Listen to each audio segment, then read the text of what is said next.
You are listening to the Done with Dieting podcast, episode number 42. Hi, I'm Elizabeth Sherman, former corporate high-tech executive turned life and weight loss coach. But it doesn't seem like it was that long ago that I was searching for that perfect diet. You know, the one that would finally be the magic pill to lose the weight that I so desired. Fast forward past tons of failed diets, endless hours of exercise, and painful lessons learned. And although I still have not reached the state of nirvana body love bliss that I truly desire, my relationship with food, exercise, and my body is infinitely better than it was not only when I started this journey, but even as recently as 3 years ago. This journey has allowed me to ditch my scale, stop logging my food and exercise, eat food that wasn't prepared by me, and I can easily maintain my weight, something that I never thought was possible.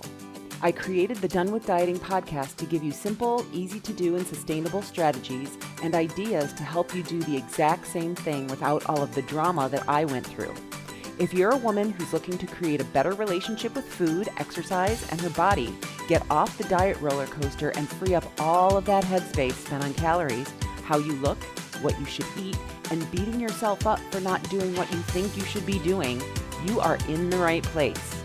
Let's get started. Hey everyone, welcome to today's episode. So we are talking about boundaries today. And the reason that we're going to talk about boundaries today is because two things happened this week. And I realized how important boundaries are when we're deciding that we want to lose weight and we don't want to start becoming healthier. And so two things happened, and I wanted to detail them and let you know how they play into one another. So the first thing that happened is that in the Feel Good Sisterhood this week, we were going through our goals and vision statement. And what that is when we decide that we want to become healthier, one of the first things that we need to do is we need to create a vision of what life looks like on the other side of success. It can't look exactly like what it looks like today, because if it did, we would already be there. And so there's a really amazing worksheet that I went through with the women in the group called the I Am Statement. And what the I Am Statement is all about is it's a worksheet that says, okay, when I'm successful in 6 months or a year and a half from now, whenever it is that I can maintain my weight, my health, my healthy habits flawlessly without problem, what are the qualities that I possess? And when I'm taking care of myself, what that means is that we have certain beliefs and values that go along with that identity statement. When I think that I am an athlete, for example, what happens is everything else becomes easy. The beliefs and values that I have about myself, the things that I value in my life, just bubble up from me believing and identifying as an athlete. When I have those beliefs and values, then I automatically cultivate skills and abilities that go along and support those beliefs and values.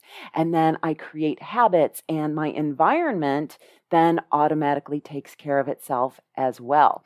And so typically when we hear about behavior change and wanting to become healthier, there's a catchphrase that says, act as if.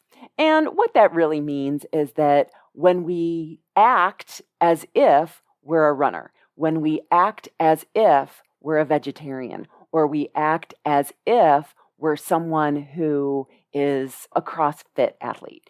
So whatever those labels that we put on ourselves, when we're first starting out in that area and we're really excited to be part of that community, we have to act as if we're part of that community. And what happens then is we feel like we're playing a fraud, right? So if you've ever been a beginner runner, or if you've ever met someone who is newly vegetarian, they will tell you all about it. And it's not that they're needing validation, but we just want to be part of that community. And so once we have been an established vegetarian for a long time, or we've been an established exerciser or runner or whatever it is that we're trying to do, it's so funny because we no longer need to tell people about it. It's just part of who we are, and it just is our new normal. And so going back to the worksheet, one of the things that I was guiding the women through in the group is thinking about, okay, so when I am this person that I want to become, this person who doesn't have a problem with food, this person who doesn't have cravings after dinner, or this person who goes to a party or goes to a restaurant with friends, she doesn't overeat. What are her beliefs about herself? What are her beliefs about the people that she's with? How is she engaging in her environment that's different than who she is today? And so as we were going through this worksheet, one of the questions on the worksheet is, who do you have to give up, or what qualities do you have to give up in order to be this person? And we were talking about that, and that piece is actually really scary. When we want to become this person who prioritizes her health, what that inevitably means is that we have to stop doing things that we're currently doing. One of the things that many of us do and identify as is needing to people please, needing the approval of other people. We would never, when going out with a group of friends, say, hey, you know what? That restaurant doesn't work for me because they don't serve vegetables. Think about how awkward that would be to say that. And in order to take care of yourself and preserve this goal for yourself, right? This person who you are going to become on the other side needs to be able to stand up for themselves. And she needs to be able to take care of herself. She needs to create these boundaries. And so something happened this week where a good girlfriend of mine came to town, and she didn't really include me in her plans of what she was going to be doing while she was here. And it's funny, I've mentioned this before on the podcast, but one thing that I decided when I moved here is that I really did not want to get sucked into the vacation lifestyle. And it's always really curious when people do come to visit us because they're on vacation and we still have to work. And so there's always this draw, there's always this pull to take time off with our friends and enjoy them. However, we can't always do that because we have to work, right? And so there becomes this really delicate balance of needing to take care of myself, showing up for myself, because it could be really easy every single time someone comes into town that I take time off of work, and that means that I don't serve my clients, or that I go out at night, and then that doesn't really serve my goals either, because when I go out and I haven't seen friends for some time, there's usually going to be alcohol involved. And generally that means that there's going to be a little bit more alcohol than I would like, or I would go to bed a little bit later than I would prefer, which means that I don't get enough sleep. And it all just becomes this cascading effect. And so when people come to town, I can totally plan for taking time off and going out for dinner and doing things like that, but I need to plan for it. And that's one of my boundaries when people come to town, is that I need to know what your plans are so that I can plan accordingly. And so this friend did not tell me anything that she was doing. And I had set aside some time over the weekend to spend time with her. And then I found out that she was going to another local city. She already had plans for that time. And it was really a bummer because when she showed up, she was like, hey, let's get together. I'm available after 4. And I was like, oh, I can't do that because I have clients until 6. And so anyway, having boundaries is really super important because you are either disappointing yourself or you're disappointing that other person. And I have decided that it's way more important for me not to disappoint myself because I am the only one that I need to take care of. I am the only one that suffers the consequences of my behavior. And so when we think about holidays and Thanksgiving and Christmas is coming up, and so when we think about walking into parties, oftentimes we want to be the perfect guest, right? We want to take part in whatever the hostess has provided for us. We want to enjoy ourselves. And often what that means is that we want to eat and drink and just embrace the entire process. And what I want to offer is that potentially you can enjoy everything that the party has to offer and take care of yourself as well. I know that when we first started living here, one of the things that I for sure do, you can ask all of my friends that I go out with, is whenever I drink alcohol, I always make sure that I'm drinking water along with it. And I personally prefer sparkling water, but any water is fine. And so when people see me out at bars and I'm drinking water, initially they were giving me a really hard time, but that's about them. That's not about me. Meaning that it doesn't mean anything negative about me. It's just their insecurity about being able to have fun and needing to include alcohol with it. And I'm totally fine with that. I'm also totally fine with people giving me a hard time about drinking water because, again, I'm the one who needs to suffer the consequences of over drinking if that's something that I'm doing. And so let's talk about boundaries just a little bit in terms of what they are and how to set them, but more importantly, how to enforce them. Because setting boundaries is really freaking simple. All you have to do is say, if this happens, then I'm going to do this. The more difficult part is actually showing up for yourself and following through on that promise that you've made to yourself. So when we're talking about boundaries, boundaries are never something that we do to control someone else. Boundaries are always going to be something that we do from a place of self-love. And that's why it's so incredibly important that when we're setting boundaries, that we're doing it from the right place. Now, in terms of my boundaries around not generally going out during the week, that is actually coming from a place of self-love because I am practicing self-care. I know that my body needs a certain number of hours of sleep.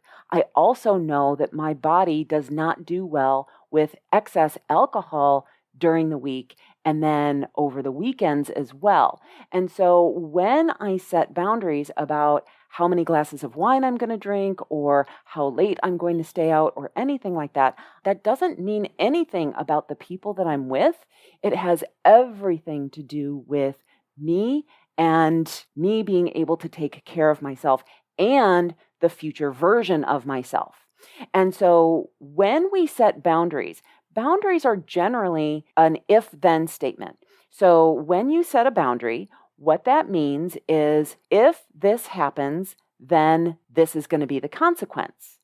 And generally, when we're thinking about boundaries, we are thinking about like physical boundaries, typically. So if someone comes over to my house unannounced, I am going to do X. Okay. So for example, let's say that your mother-in-law comes over to your house unannounced every single time. You're not setting the boundary of controlling her because she is able to come over and do whatever she wants. You can ask her not to come over unannounced, but that doesn't mean that she's going to do it. And so when you're going to set a boundary, what that means is you decide that when your mother-in-law comes over unannounced and she rings the doorbell, what are you going to do? Are you going to answer the door? Are you going to not answer the door? Are you going to answer the door and say, I'm sorry, I can't invite you in because of X, Y, and Z? And so again, it's coming from a place of self-love and being protective of yourself, not controlling the other person. And so in my situation, people can invite me out all the time. They can come to town and visit and do whatever it is that they do. And if they don't include me in their plans, that's totally fine. I get to decide how I want to handle that. And so when we're talking about boundaries, the old version of myself would be like, oh, if someone comes to town, of course I need to see them. I'm never going to be able to see them again. But what this boils down to is we teach people how to treat us, right? And so if this happens again, like think about dating, right? So if you were dating someone and they called you at, 6 o'clock and said, hey, want to go out to dinner tonight?